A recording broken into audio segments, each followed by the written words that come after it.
Olá, bem-vindos à nossa nona aula do curso de Introdução à Revitalização Linguística.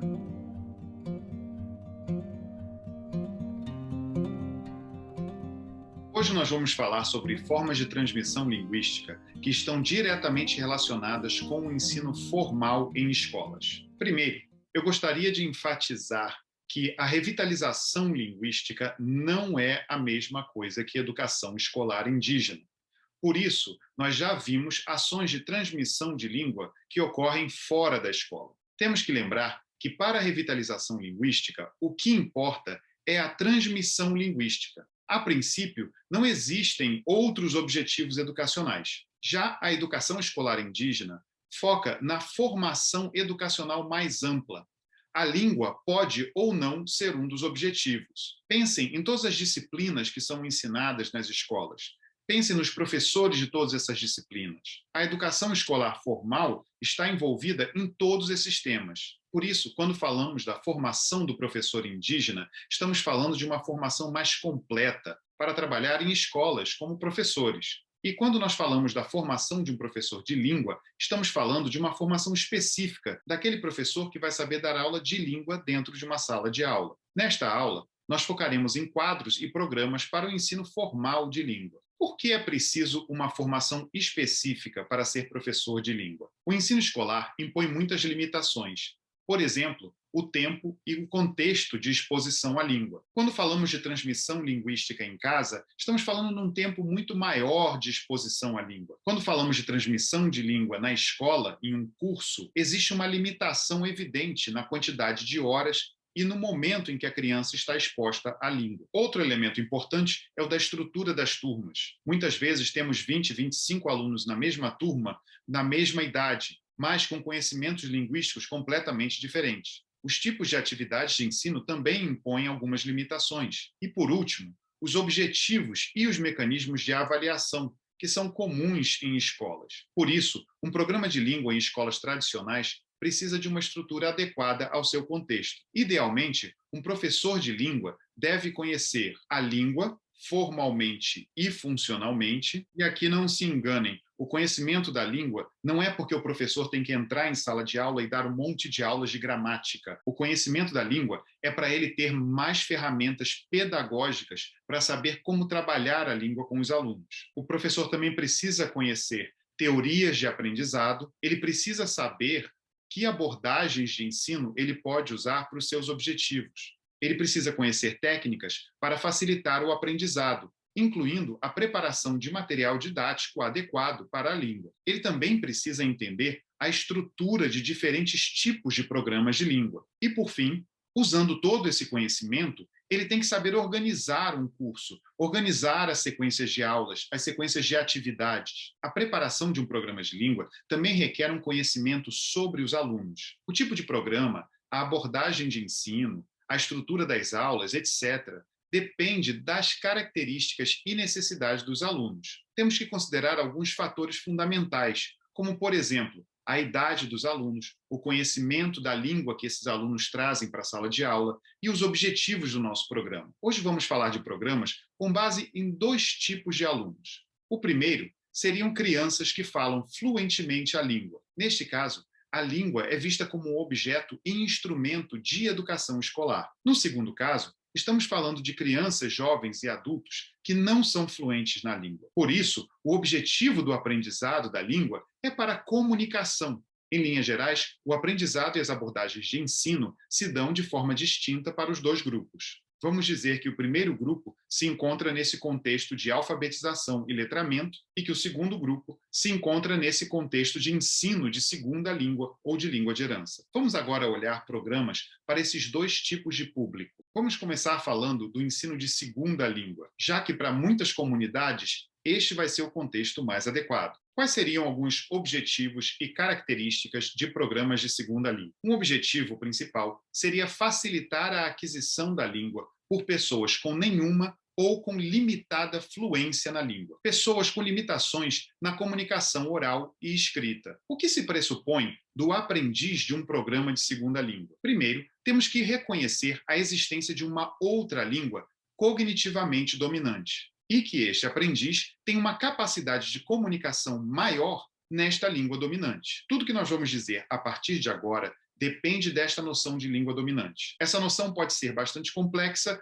mas vamos apresentá-la de forma bem simples. Olhe para os seus alunos e pergunte: eles se comunicam e falam melhor português ou eles se comunicam e falam melhor a língua indígena? A língua que eles falarem melhor, com mais fluência no seu cotidiano, provavelmente é a língua cognitivamente dominante. Por esse aluno ter uma língua dominante que não é a língua indígena, ele vai fazer uso de transferências linguísticas, tanto positivas quanto negativas. Ou seja, em nosso caso, a língua indígena vai ser mais afetada pelo português. Como temos esse tipo de aluno, o que podemos dizer que é trabalhado nos programas? Primeiramente, nesses programas temos que trabalhar as 4 habilidades básicas: a fala, a compreensão, a leitura e a escrita. Também vamos trabalhar a aquisição de padrões fonológicos, como, por exemplo, a pronúncia na língua. Vamos trabalhar todos os padrões sintáticos, inclusive os padrões sintáticos na fala.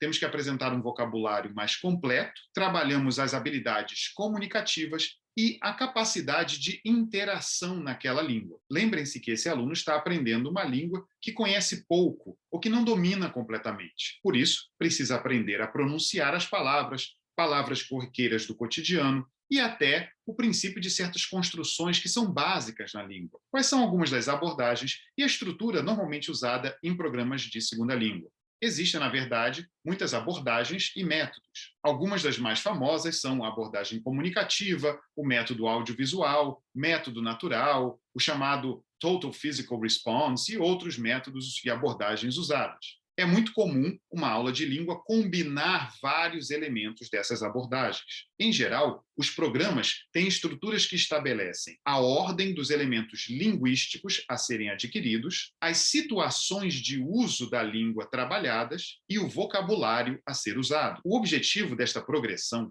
é o de desenvolver as habilidades de expressão na língua em uma sequência que facilite a aprendizagem dos elementos linguísticos. O que, então, um professor de segunda língua deve saber? O professor de segunda língua utiliza técnicas para ajudar o aluno a desenvolver as habilidades de comunicação necessárias. Ele conhece as possíveis sequências de apresentação do material. Ele sabe organizar planos de aula com sequências de atividades para a apresentação, prática e produção linguística com objetivos comunicativos. Ele tem clareza sobre as etapas do processo de aquisição de uma segunda língua, ele monitora a progressão dos alunos e estrutura suas atividades de acordo com as necessidades. As abordagens e técnicas usadas pelo professor visam maximizar as oportunidades de aprendizado, minimizando as restrições impostas pelo contexto de ensino formal em sala. O que queremos dizer com isso? Como muitas vezes só temos esse aluno em sala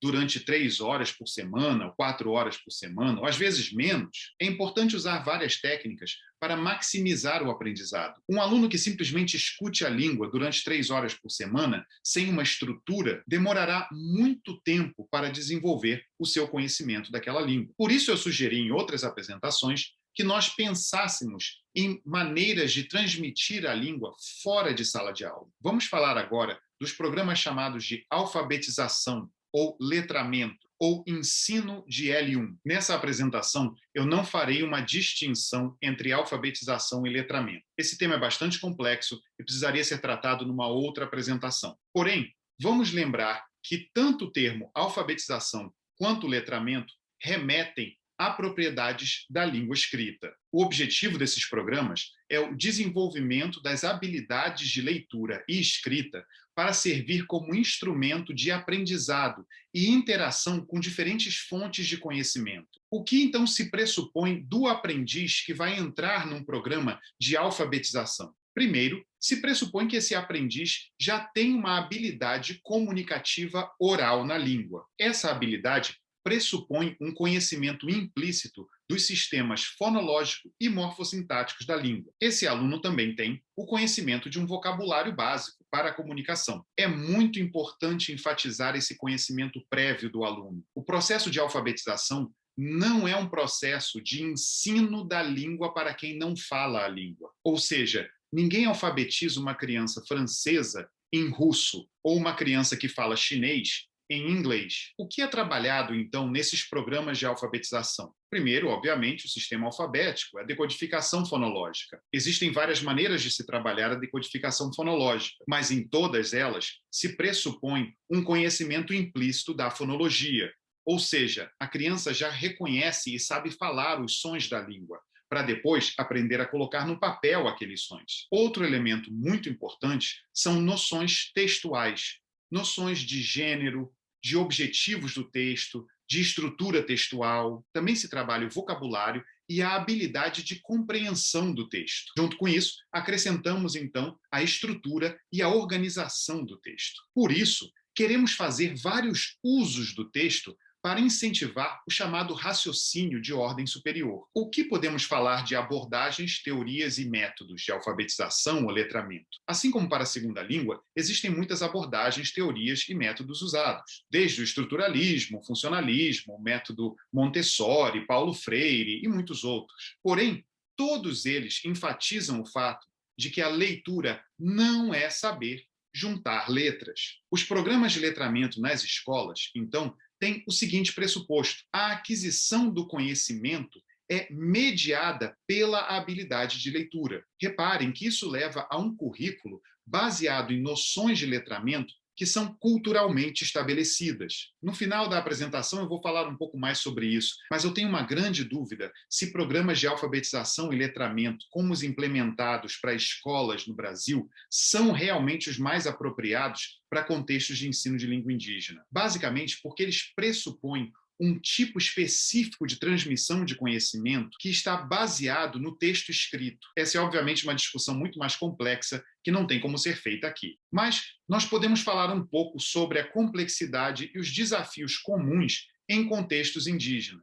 Por exemplo, não está claro o papel da escrita na formação do aluno. Na maioria dos contextos, não está claro o papel da escrita na transmissão de conhecimento e na manipulação de conhecimento. Isso é fundamental em todas as metodologias de alfabetização e letramento. Isso leva a esse conceito de alfabetização estar bastante incompleto, impreciso. E não é de se espantar que os resultados não são os esperados. Porém, talvez o maior desafio de todos venha da impossibilidade de diálogo com agentes governamentais sobre objetivos dos programas de língua em contextos indígenas. Isso é muito sério, porque leva à observação de que os programas de ensino de língua indígena não têm qualidade suficiente e não levam aos critérios estabelecidos por secretarias de educação, quando, na verdade, os critérios estabelecidos pelas secretarias de educação é que não levam em conta as formas de transmissão de conhecimento e as funções da língua em contextos indígenas. Se estamos falando, então, de um programa de letramento dentro de um conceito formal estabelecido para escolas não indígenas, podemos dizer que o professor de L1 para letramento,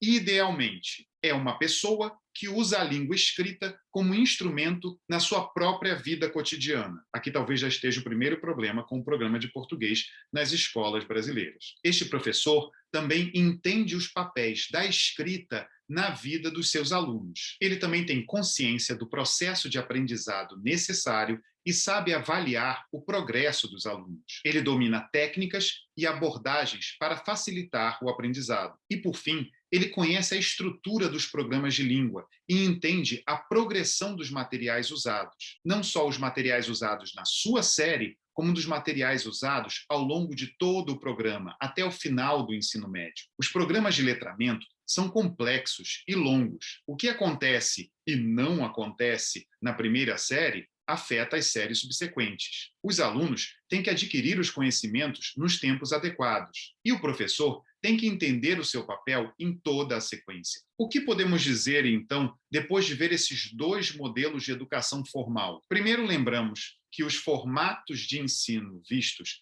não são indígenas. E aí podemos fazer a pergunta: é realmente necessário um programa de alfabetização nos moldes que foram pensados para uma cultura diferente da cultura indígena? Ou podemos trabalhar com a escrita e a língua escrita de outras formas? A transmissão de qualquer língua, inclusive da língua indígena, no ensino formal, deve se basear nos usos da língua, nos seus papéis, nas suas modalidades e os seus objetivos. ela não deve se prender a programas convencionais. E o que eu estou chamando de programas convencionais são programas feitos para línguas dominantes, que têm uma outra relação com a tradição escrita. Por isso, eu diria que, se devemos explorar o ensino formal, seria interessante explorar novas configurações curriculares, como a que vimos na semana passada com os ninhos de língua caingangue. No geral, existem muitos obstáculos no uso da estrutura de ensino formal para a revitalização. A lei brasileira prevê o ensino indígena diferenciado. Eu acredito